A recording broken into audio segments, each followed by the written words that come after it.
Bonjour à tous, alors aujourd'hui démontage du haut moteur de mon V72 Renault. Alors le V72 c'est un moteur MWM 22 chevaux comme le D22.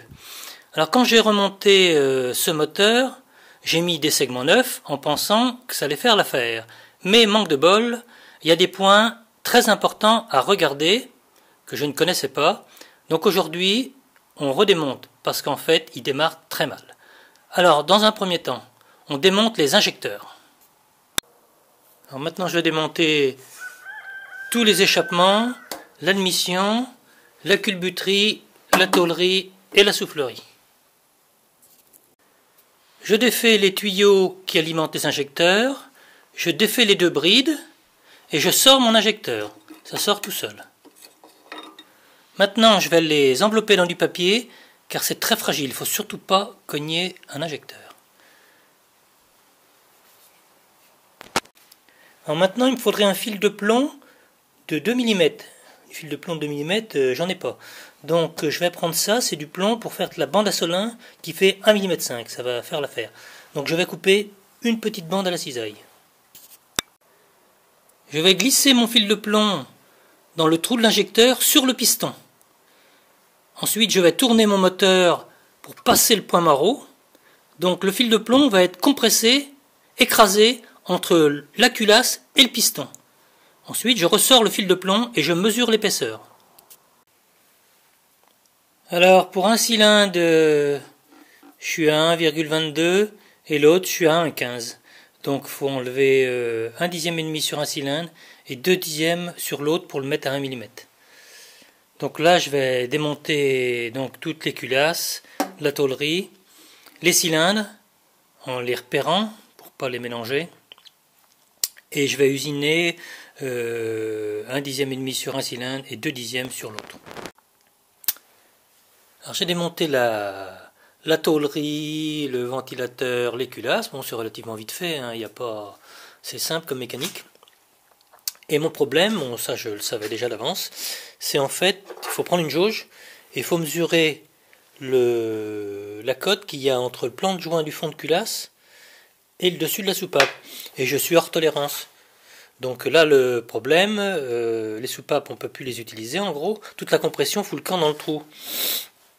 Donc je vais tenter de retrouver d'autres soupapes plus grosses pour les réusiner et afin d'obtenir la cote minimum qui est de 5 dixièmes. Alors pour sortir les soupapes, c'est assez simple. J'ai mis une cale en alu au bout d'un serre-joint tout simplement parce que je viens toucher au plan de joint. Et là c'est une pièce qui rentre dans mon serre-joint et une fente pour attraper les demi-lunes tout simplement. Donc je mets ça en appui sur ma tête de soupape. Hein, et là je visse. Voilà. Je vais libérer les demi-coquilles. Voilà. Voilà. Je les attrape, si on y arrive. On l'a une, on l'a deux. Et je dévisse.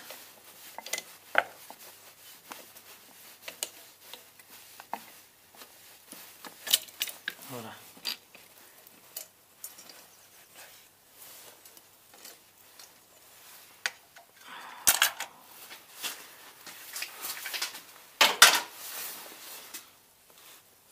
Et voilà la soupape. Alors je veux rouler ma soupape, j'ai fait ma pâte, mais maintenant ma ventouse que j'ai depuis 40 ans, elle ne veut plus coller. Elle ne fait plus effet ventouse. Alors c'est tout simple. Je mets un scotch double face, et là je viens coller ma ventouse. Et maintenant je vais pouvoir rouler ma soupape. Bon, je m'attaque aux autres soupapes maintenant. J'ai trouvé des soupapes de camion plus grosses, donc je les usinerai et je vais usiner le diamètre et la portée. Donc le diamètre est plus gros en premier, je vais le mettre à ce diamètre-là, ça me fera plus de portée pour me prendre. Et puis je vais la couper, faire un point de centre. Si j'y arrive pas à faire un point de centre, je vais faire autrement. Et après je verrai en dernier pour la tulipe comment ça va se présenter. Alors j'usine le diamètre extérieur.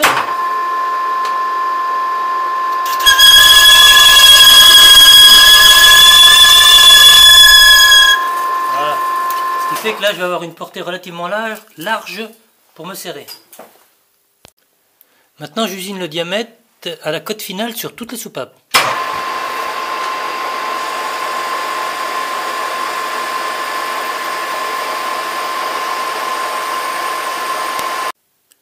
Avec un outil à rayon, je fais le raccord du diamètre sur la tulipe. Bon là maintenant je m'attaque à la dernière soupape. Donc celle-ci, 5/10 de retrait. Et là ma soupape, j'ai fait une belle portée de joint, je ne sais pas si on voit bien. Je mets 3 portées de feutre. J'ai mis de la pâte à rôder, avec de l'huile surtout. Et je mets ma soupape. Voilà. Hier ça marchait bien avec mon double face, ce matin ça peut marcher. Donc j'ai mis de la colle au néoprène dessus, je l'ai enlevé, là ça a l'air d'aller. Donc je colle tout ça, toc, et maintenant je rôde. En mouvement alternatif. En décollant la soupape. Il faut mettre de l'huile pour que ça glisse bien. Ensuite je vais contrôler ma portée.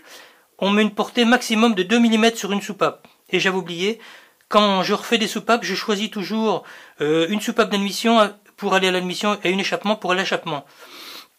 Tout simplement parce que c'est pas les mêmes qualités de matière. Alors on va dire comment on reconnaît. C'est tout simple, l'admission est toujours beaucoup plus grande. Voilà. Donc je rôde et je m'assure que la portée soit maximum 2 mm. J'ai rodé la dernière soupape. Alors si on arrive à le voir, il y a une partie mate ici, d'ici à là. Voilà, sur environ 2 mm, qui correspond au rodage que j'ai fait sur mon siège.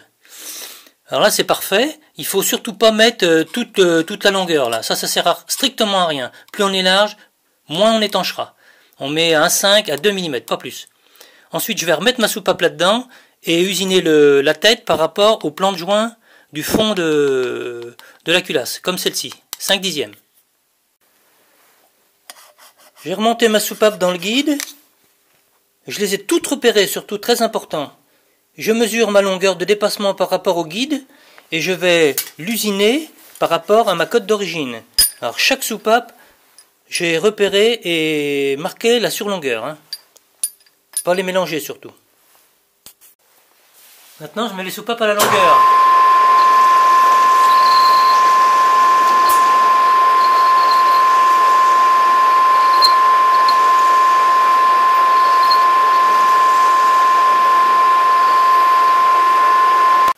Alors pour faire la gorge, c'est tout simple.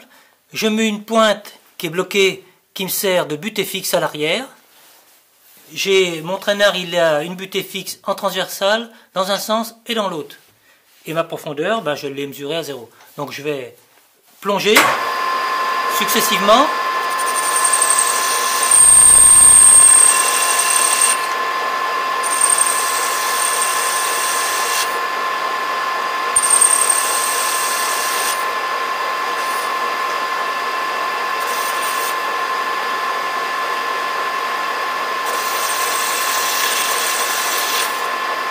Je vais embuter, je vais à ma cote 0,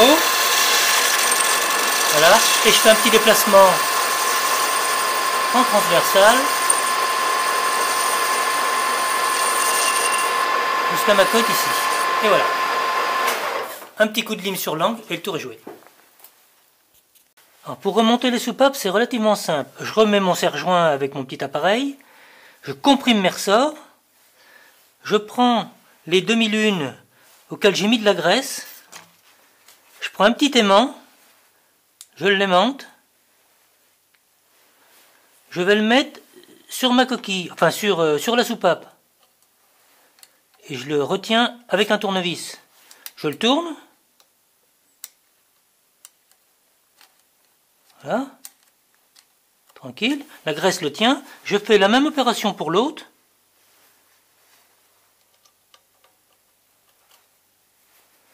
Pas toujours évident. Là, c'est pas bon. Voilà. J'enlève l'aimant. Je colle. Et je desserre. Et voilà, le tour est joué. Maintenant, il faut tester l'étanchéité des soupapes. Je verse de l'essence dans les conduits. Hop. Voilà. Et je vérifie en dessous qu'il n'y ait pas de fuite. Donc là, zéro fuite. Donc elle est très bien rodée. Après avoir démonté la trappe de visite, je vais vidanger le moteur pour avoir accès au bielle que je vais démonter par le dessous et tirer les cylindres par le haut.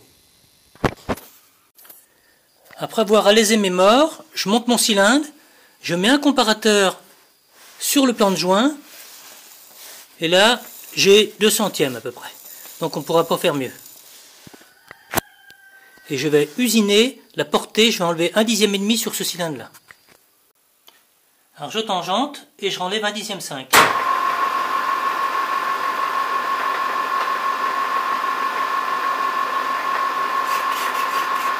Voilà. 5 centièmes.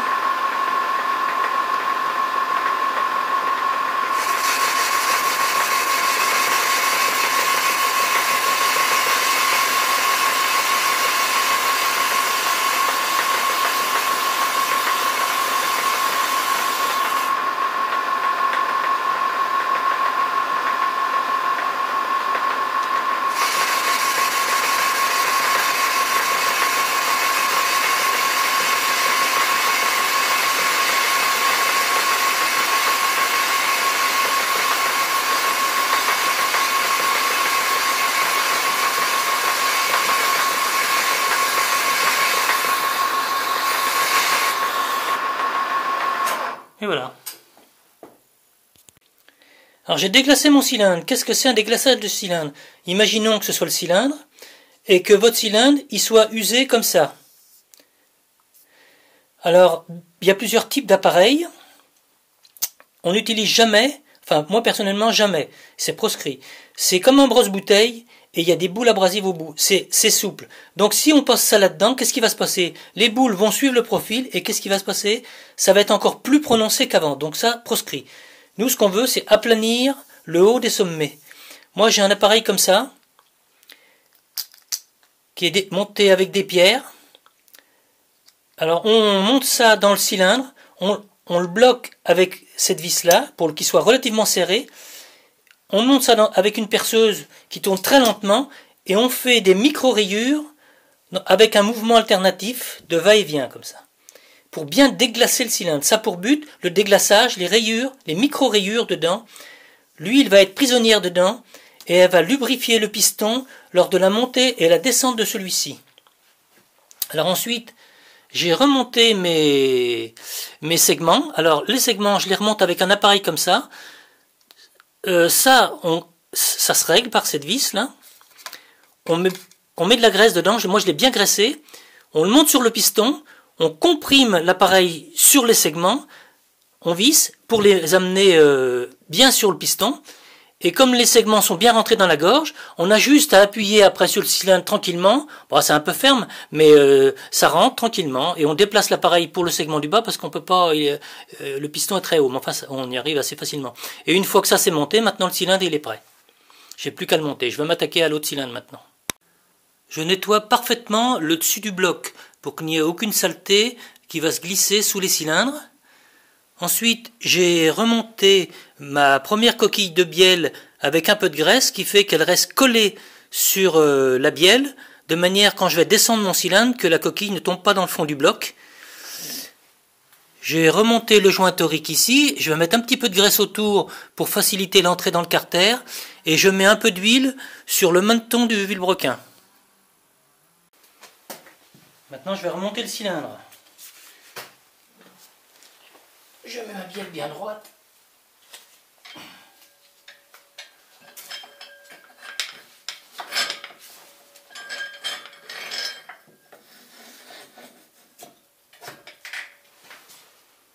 Voilà. Et je vais boulonner la coquille de bielle par le dessous. Et je ferai l'autre cylindre après. Alors après avoir serré les bielles au couple et avoir mis la rondelle sur l'écrou, je monte les culasses, alors c'est tout simple, il n'y a rien de sorcier. On n'oublie pas de mettre les joints toriques, moi je les mets d'abord là-dedans, sinon ça risque de déconner un peu dans la partie basse. On met les tiges de culbuteur dedans. Voilà, et il y a juste à descendre dans les trous des culasses. Et voilà. Donc là maintenant je mets mes écrous et je serre en croix l'ensemble.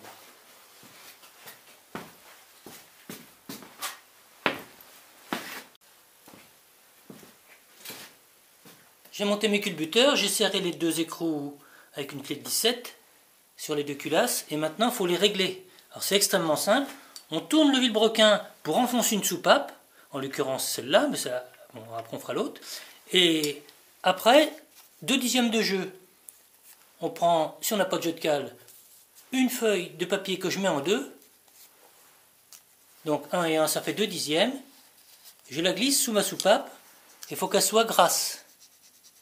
Ensuite, je prends une clé de 14, je tiens avec un tournevis et je bloque. Et après, on enfonce celle-là, on règle l'autre, et etc. Maintenant, c'est le verdict. Donc, je mets des gaz, j'enfonce la surcharge et je mets un coup de démarreur.